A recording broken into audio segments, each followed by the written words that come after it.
C-School, la radio qui chamboule.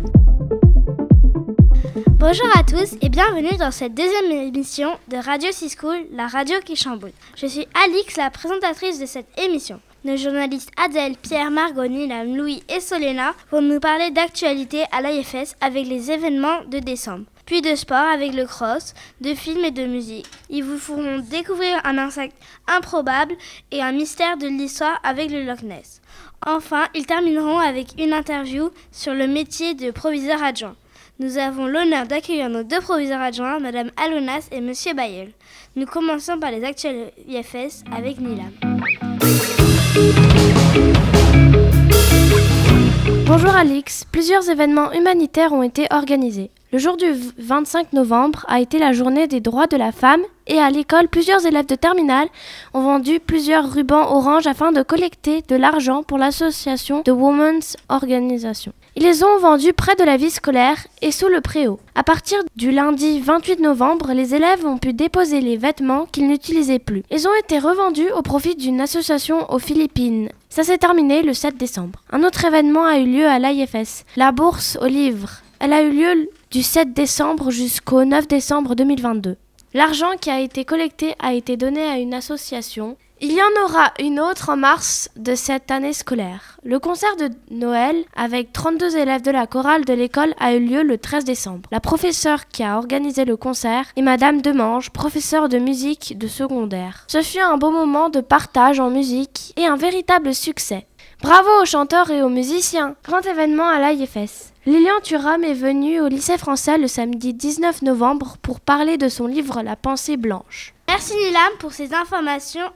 L'AIFS est investi dans de nombreux projets humanitaires comme culturels. Nous passons à la rubrique sport avec Pierre qui va nous parler du cross qui n'avait pas eu lieu depuis 3 ans à cause du Covid. C'est un événement exceptionnel. Il a eu lieu le lundi 28 novembre pour les maternelles et les primaires et le mardi 29 pour les secondaires et les CM2. Nous retrouvons maintenant Pierre, notre envoyé spécial, qui se trouvait sur le terrain du cross des 6e et des CM2. Pierre, à toi la parole. Bonjour Alix, nous sommes en direct du cross. Alors ici l'ambiance est super. Tous les élèves ils s'accrochent. Pierre, on entend bien qu'il y a de l'ambiance. Comment cela se passe-t-il au niveau de l'organisation? Et chaque équipe porte un différent t-shirt. Nous on a les rouges, il y a les blancs, les noirs, les verts et les jaunes et les oranges. Vous recueillez des témoignages sur le terrain. Quel est le ressenti des élèves? Alors Nina, comment tu cours? Pas très bien, c'était très difficile. Et toi Pierre, as-tu trouvé que la course était dure? Ça a été. Adèle, as-tu eu un bon esprit d'équipe avec tes camarades? Bah, j'encourageais tous les gens que je connaissais, donc ouais, j'imagine que oui. Après, il y a aussi plein de gens qui nous encourageaient et j'ai bien aimé ça. À la fin, j'étais crevée, mais quand même, je trouvais ça bien.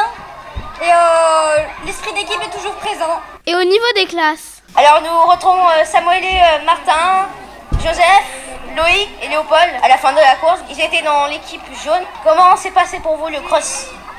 Bien, j'ai atteint mes objectifs. Quels étaient les objectifs du cross? De faire 7 tours et de faire plus de 80 tours pour toute la classe. Et on a réussi. Et on est bien contents. Vous rencontrez Monsieur Lorenz, professeur de PS. Combien de tours font les élèves? Alors, c'est très variable, ça dépend évidemment de la vitesse de course et de l'entraînement de chacun, mais en moyenne, les élèves vont faire 4 à 5 tours, les meilleurs parfois 8, et les autres 3 à 4 tours. Vous avez rencontré Monsieur de Buchère au sujet du cross élite. Le cross élite se fait-il par classe? Alors oui, par catégorie en fait, donc ça correspond à des classes. Ça va de la 6e à la terminale et tout le monde est le bienvenu, mais c'est sous forme de volontariat. Combien d'élèves participeront en tout au cross élite? Alors il y a à peu près 80 élèves en tout. Combien de kilomètres le cross élite compte-t-il?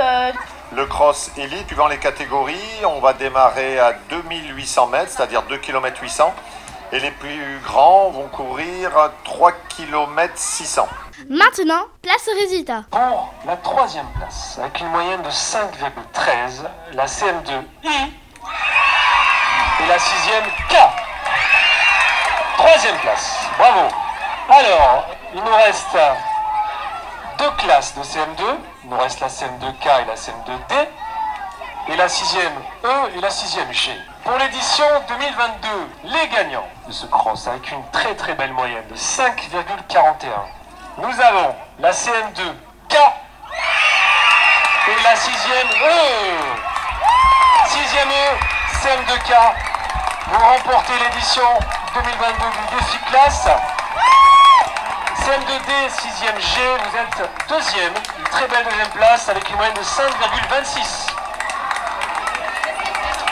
Merci Pierre pour ce reportage. C'est fini pour la rubrique sport. Maintenant, nous allons écouter Louis et Margot qui vont nous parler des sorties culturelles en commençant par la musique. Bonjour Margot. Pour la rubrique culturelle, musique, je vais vous parler du nouvel album de Charlie Puth, nommé Charlie.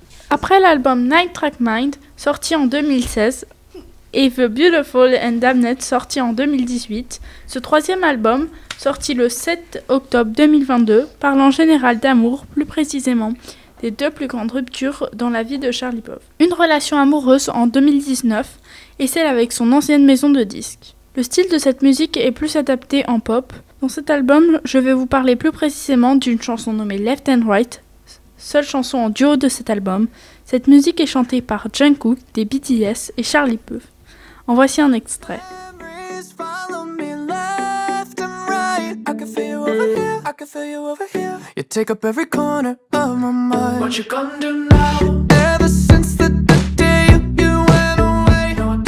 Pour continuer avec les sorties films, je vais vous parler de Spirited, sorti le 11 novembre, avec Ryan Reynolds qui joue Clint Briggs, Will Ferrell qui joue l'esprit du présent, Octavia Spencer qui joue Kimberly et plein d'autres acteurs. Cette comédie parle d'un esprit de Noël présent qui, à chaque réveillon, va choisir une âme sombre que la visite de 3 esprits viendra sauver. Mais cette fois, le fantôme va mener la vie dure en voulant changer Clint Briggs. Clint va inverser les rôles et c'est l'esprit du présent qui va se retrouver face à son passé, son présent et son futur. Malgré une fin un peu triste, ce film enchaîne les blagues, l'humour, les différents choix et les gaffes. Il y en a pour tous les goûts. Ce film peut rassembler toute la famille ou être un bon film entre amis. Merci Margot. On donne maintenant la parole à Louis. Bonjour, aujourd'hui je vais vous parler d'un film exceptionnel, Notre-Dame brûle. Notre-Dame brûle raconte ce début de soirée du lundi 15 avril 2019. L'incendie de la cathédrale de Paris va bouleverser le monde entier. C'est un long métrage de Jean-Jacques Hano sorti le 22 août 2022. Le film nous transporte au cœur du grand spectacle de l'incendie. Le réalisateur fait une reconstitution heure par heure de cette catastrophe de la cathédrale de Paris. Le plus important sinistre de son histoire. Jean-Jacques Hano a mélangé les images d'archives et les images de fiction avec les acteurs. En tout cas, je vous le conseille. C'est un film qu'on peut aller voir en famille. Enfin, sachez que Ubisoft s'est inspiré de ce film pour créer un escape game en réalité virtuelle. Vous pouvez être pompier dans la cathédrale, vous promener dans la nef ou sur le toit. On va continuer avec les jeux vidéo avec FIFA 2023, sorti le 30 septembre 2022. C'est le jeu de simulation de football le plus vendu dans le monde. Cette 30e version de la série FIFA qui a débuté en 1993, il y a donc environ 30 ans. Notez que FIFA est un jeu cross-platform et cross-play, c'est-à-dire que vous pouvez jouer en ligne avec vos amis dans les modes multijoueurs. Une grosse nouveauté du jeu FIFA de cette année est le football féminin. Il y a aussi les coupes du monde masculines et féminines. Merci à Margot et à Louis. Cela donne envie d'aller au cinéma, de découvrir le nouvel album de Charlie Puth et de jouer à FIFA 23. Maintenant, nous allons écouter Nilam qui va nous parler des découvertes. Nilam, à ton tour.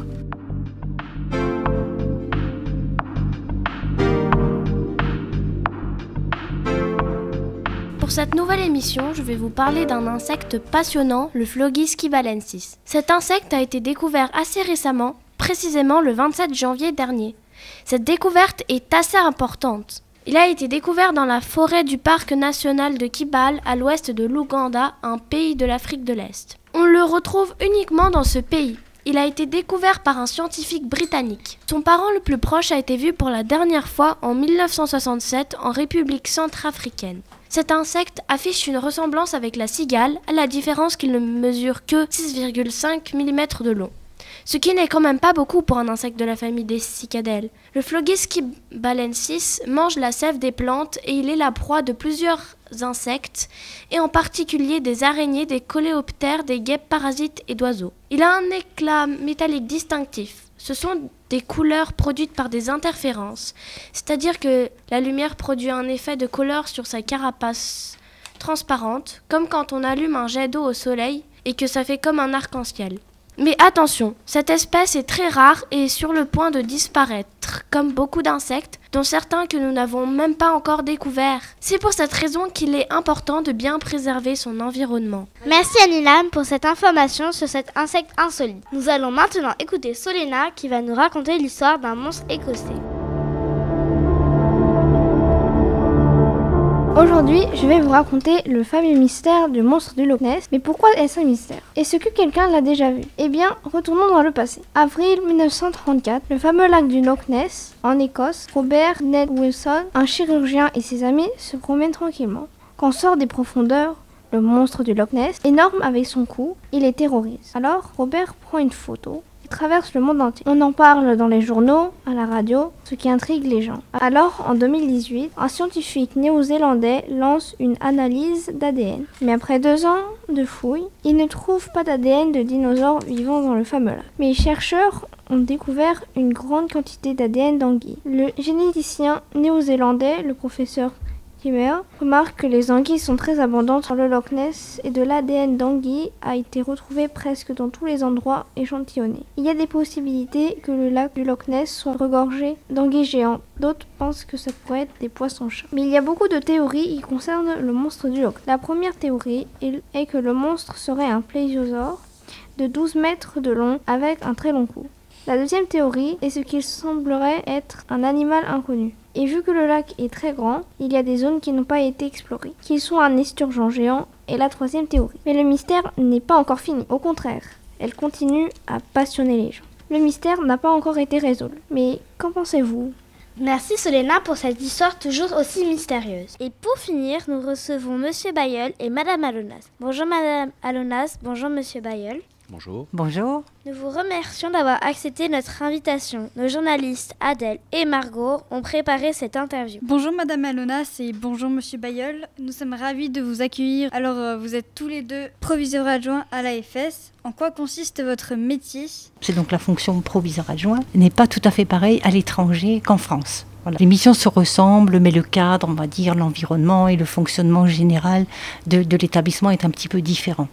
C'est essentiellement ici un rôle pédagogique que nous avons et que les programmes français soient enseignés. Pour compléter, on peut ajouter aussi la dimension de relation avec les familles, avec les élèves, puisqu'il y a toute la partie organisationnelle que Madame Alonas a présentée, et puis il y a tout le fonctionnement au quotidien, avec les différentes demandes, avec les différentes mises en place spécifiques au regard des besoins des élèves que l'on a ici.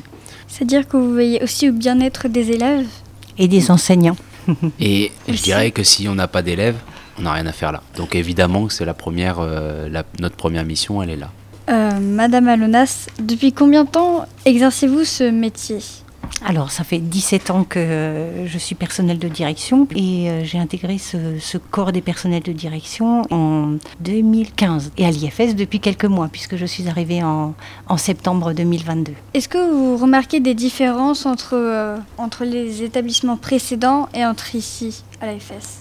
Absolument. Donc c'est mon 4e établissement. J'ai été dans 2 établissements en France, un collège, un lycée.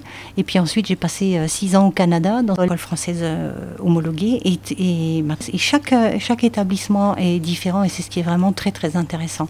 Les dynamiques sont différentes, les projets sont différents, la culture de l'établissement. Et c'est très enrichissant justement de changer d'établissement, non seulement pour apprendre des nouvelles choses, mais aussi pour apporter des choses qu'on a vues dans d'autres établissements. Est-ce que c'est vous qui choisissez si vous allez dans un autre établissement ou c'est le gouvernement?